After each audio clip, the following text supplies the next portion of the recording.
ഇന്ന് കത്തോലിക്ക തിരുസഭ ഈശോ സഭ സ്ഥാപകനായ വിശുദ്ധ ഇഗ്നേഷ്യസ് ലയോളായുടെ ഓർമ്മദിനം കൊണ്ടാടുകയാണ്.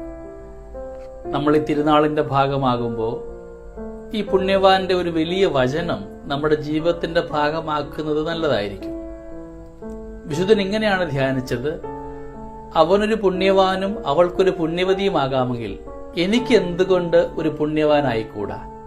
ഇന്ന് ഈ ആധുനിക യുഗത്തിന്റെ ഭാഗമായി നാം ഓരോരുത്തരും ആയിരിക്കുമ്പോൾ വലിയവനാകുവാനും സമ്പാദ്യമുള്ളവനാകുവാനും കഴിവുള്ളവനാകുവാനും ഒക്കെ നാം പരിശ്രമിക്കുമ്പോഴും നമ്മുടെ കുഞ്ഞുങ്ങളെയൊക്കെ ഒന്നാം സ്ഥാനത്തേക്ക് എത്തിക്കുവാൻ നാം മത്സരിക്കുമ്പോഴും നാം ധ്യാനിക്കേണ്ട ഒരു വചനഭാഗം ഇതാണ്: എന്തുകൊണ്ട് എനിക്കൊരു പുണ്യവാനായിക്കൂടാ, ഒരു പുണ്യവതി ആയിക്കൂടാ?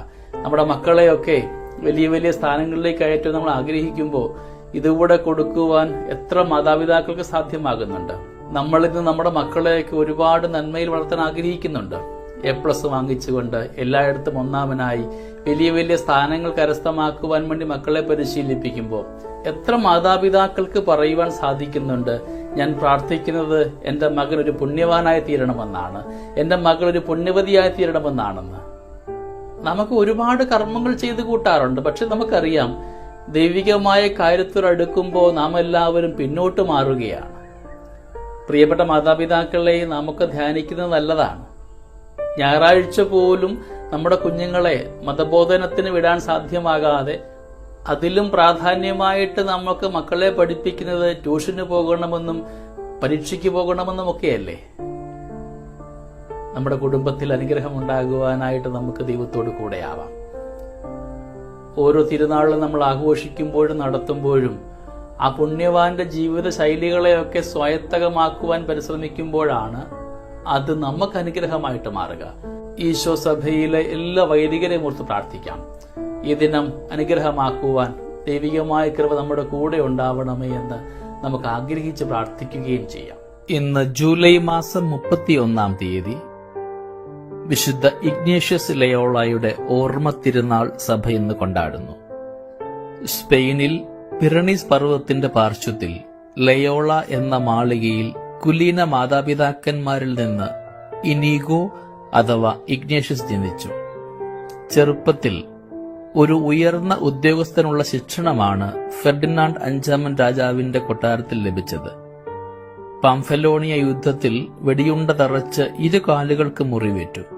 അതിനെ തുടർന്ന് ആശുപത്രിയിൽ ദീർഘനാൾ കിടക്കുവാനിടയായി. തത്സമയം അദ്ദേഹം ക്രിസ്തുവിന്റെയും വിശുദ്ധരുടെയും ജീവചരിത്രം ധ്യാനപൂർവ്വം വായിച്ചു. ഇഗ്നേഷ്യസ് തന്നോട് തന്നെ ചോദിച്ചു: അവന് ഒരു പുണ്യവാനും അവൾക്ക് ഒരു പുണ്യവതിയുമാകാമെങ്കിൽ എനിക്ക് എന്തുകൊണ്ട് ഒരു പുണ്യവാനായിക്കൂടാ? പിന്നീട് ഒരു ദൈവമാതൃ സ്വരൂപത്തിന്റെ മുമ്പിൽ മുട്ടുകുത്തി പ്രാർത്ഥിക്കുമ്പോൾ ഈശോയുടെ സേവനത്തിന് മറിയത്തിന്റെ സംരക്ഷണയിൽ തന്നെ ഒഴിഞ്ഞുവെച്ചു. ഉടനടി ഇഗ്നേഷ്യസ് മോന്തുസെറാത്ത് ബെനഡിക്തൻ ആശ്രമത്തിൽ പോയി കുറെ നാൾ താമസിച്ചു. അവിടെ നിന്ന് അടുത്തുള്ള മൻട്രേസായിലേക്ക് താമസം മാറ്റി.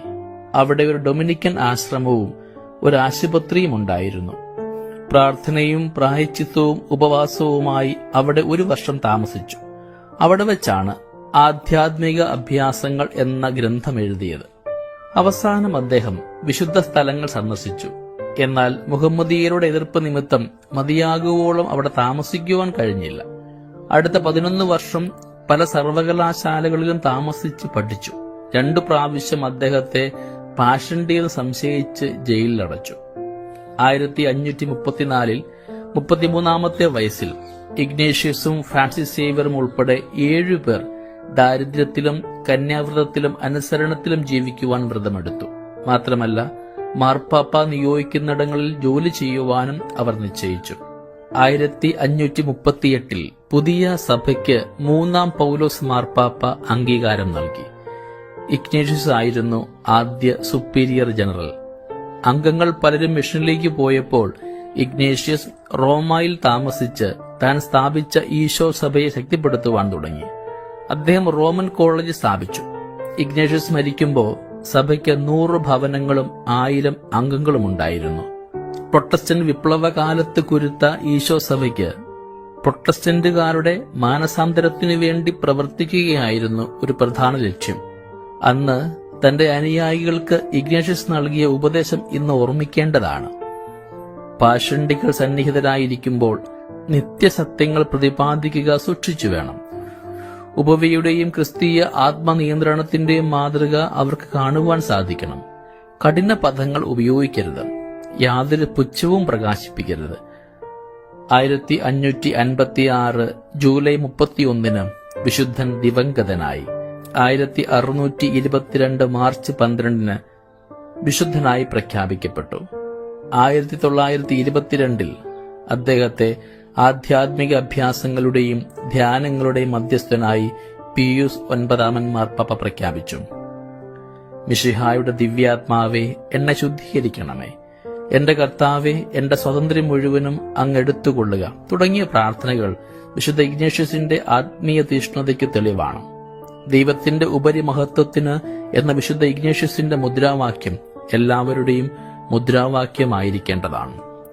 സ്നേഹമുള്ളവരെ, നമ്മുടെയൊക്കെ ജീവിതത്തിലും ദൈവത്തിനു വേണ്ടി എന്തെങ്കിലുമൊക്കെ ആകുവാനായിട്ട് നമുക്ക് തീരുമാനമെടുക്കാം. നാം ആയിരിക്കുന്ന ജീവിതയിടങ്ങളിലും അനുസരണത്തോടുകൂടെ, ഉപവിപ്രവൃത്തിയോടുകൂടെ, സ്നേഹത്തോടുകൂടെ, വിശുദ്ധിയോടുകൂടെ ദൈവത്തിന്റെ നാമത്തിന് മഹത്വമുണ്ടാകുവാൻ, ദൈവത്തിന്റെ ഉപരിമഹത്വത്തിനു വേണ്ടി പ്രവർത്തിക്കുന്നവരാകുവാൻ നമുക്ക് തീരുമാനമെടുക്കുകയും ചെയ്യാം. വിശുദ്ധ ഇഗ്നേഷ്യസ് ലയോള ഓർമ്മിപ്പിച്ചതുപോലെ ദൈവത്തിന് ഉപരിമഹത്വമുണ്ടാകുന്ന പ്രവർത്തികൾ ചെയ്യുവാനായിട്ട് നമുക്ക് തീരുമാനമെടുക്കാം.